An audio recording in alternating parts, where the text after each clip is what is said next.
Welcome, Stay Spiritual team. James and Justin here, your favorite spiritual analysts on all things culturally relevant. And in this one, we're going to be taking a look at the new Deadpool Wolverine trailer and unpacking it. So without further ado, let's dive on in.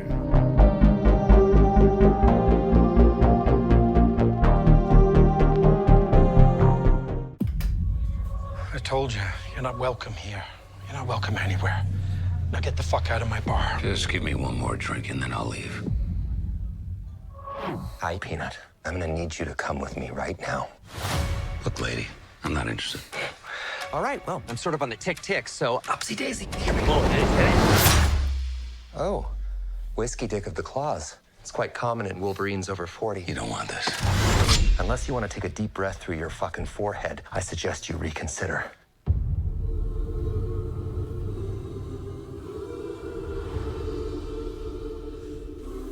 I'm about to lose everything that I've ever cared about.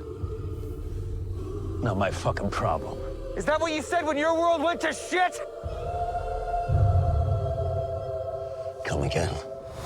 This Wolverine let down his entire world.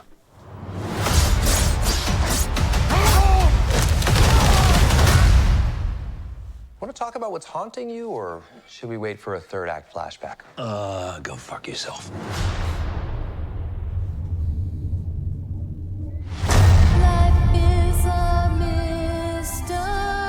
I don't know anything about saving worlds, but you do. Trust me, kid, I'm no hero. You were an X-Man. You were the X-Man. I am soaking wet right now.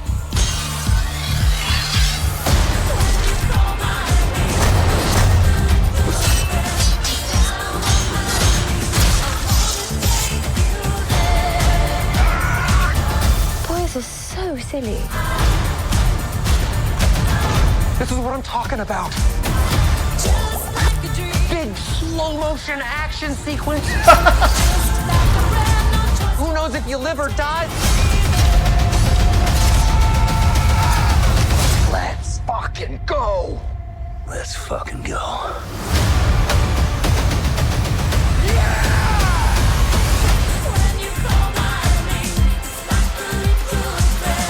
Want to do some cocaine? Hey, cocaine is the one thing that Feige said is off limits. What about Bolivian marching They powder? know all the slang terms. They have a list. Even snowboarding? Even disco dust. White girl interrupted? Even Forrest Bump. Do you want to build a snowman? Yes, but I can't.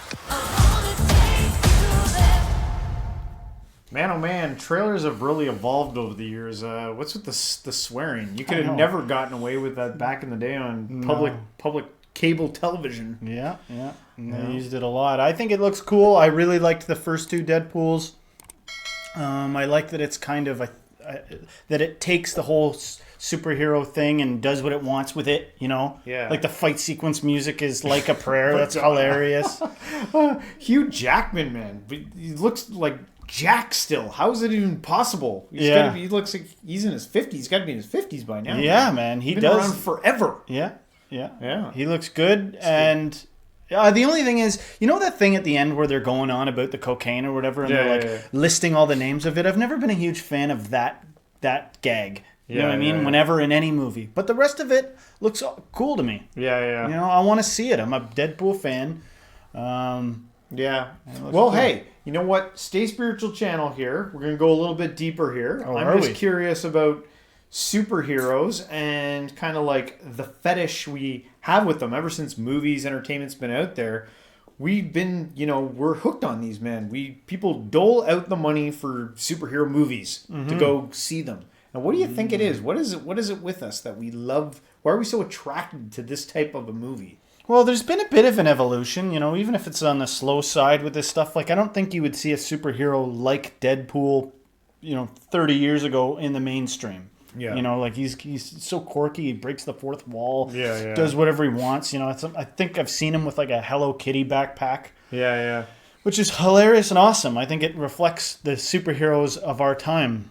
But that the idea of a charismatic or strong or superpower character that comes out that's a hero that saves the day, fights the rising odds, there is something that goes way back Yeah. about that keeps recurring. We want to hear that story over and over. It's kind and of over. like the savior story, almost. Yeah. Like, give me a savior, someone come save me. And I think there's two ways you can kind of go with that. You can kind of get lured in by the attractiveness of like fantasizing over like someone coming to save me and trapped in that. Or you can be kind of like become the superhero yourself and take on that archetype. I think nowadays that's probably more how it works. Is it's an inspiration, you know. Well, I don't know about that. Maybe it's both. Maybe it's some people just like getting lost in the fantasy of it. Some people it's inspiration. It stirs their own internal superhero up, and they want to take more chances and go on an adventure. I hope it's more the latter. I hope what you're saying. Yeah, I hope a movie like that inspires people to look deep within themselves and find that hero within them, Right. To conquer whatever obstacle they got going on in their lives. Right. I hope that's what it does when I watch something like that. Well, they've been making stories, you know, Hercules, blah, blah, blah. You go so far back, there's heroic stories all the way to today. But where is it going? What's post-superhero? Yeah. What is the next step of it, you know? Yeah, true. Yeah, where's it going? And even in the movie industry, too, like these Marvel ones have been going strong for a while. Like, I thought after the Avengers Endgame one there, or like the last one, it seemed to kind of like die off, and now it seems like it wants to make a comeback again. It wants to come back. I think people are not tired of it. They want to, and I think it'll evolve.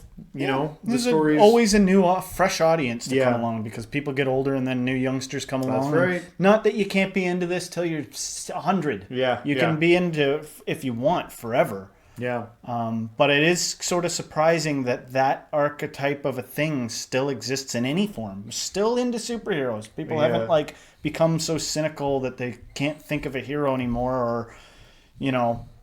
But it's interesting, like these superhero stories and the villain stories, the villain arc and everything like that, they keep getting more complex too. When I was a kid, it was the bad guy was bad guy because he was crazy. Maybe that was the only explanation you would get. He's a bad guy. Yeah. But now they get into backstories as to what made him bad, and then they go through a whole story of what made the hero good. So that's like kind of an evolution in that sense. And where does it eventually go to? You know, I want to see Deadpool. You know, for all the highfalutin talk I go on and on about like being beyond action movies, I'm a sucker for this one. I like it because I like the superhero. I like that he kind of, you know, Deadpool as a character, I think emboldens people that are a little weird. You know what I mean? And I like that because I'm a little weird sometimes. So as far as superhero movies go, I'm up for this. Avengers 28. I probably will skip that one. You know what I mean? I don't care anymore about how awesome Captain America is, how good he is. Yeah. You know, my partner loves Captain America, identifies, and they're a really good person themselves. So, but I'm like, I'm not good. So, I like Deadpool better. Well, yeah. Let us know in the comments. Maybe there's a superhero out there that you identify with. Yeah.